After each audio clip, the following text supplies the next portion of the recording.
எந்த மேகம் இது எந்தன் வாசல் வந்து எங்கும் ஈரமழை தூவுதே.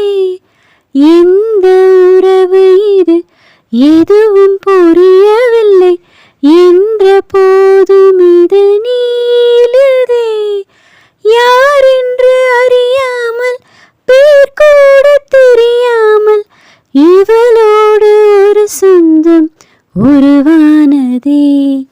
ஏனென்று கேட்காமல் தடுத்தாலும் நிற்காமல் இவன் போகும் வழி எங்கும் மனம் போகுதே. பாதை முடிந்த பிறகும் இந்த உலகில் பயணம் முடிவதில்லையே. காற்றில் பறந்தே பறவை மறைந்த பிறகும் இல்லை தொடங்கும் நடனம் முடிவதில்லையே. இது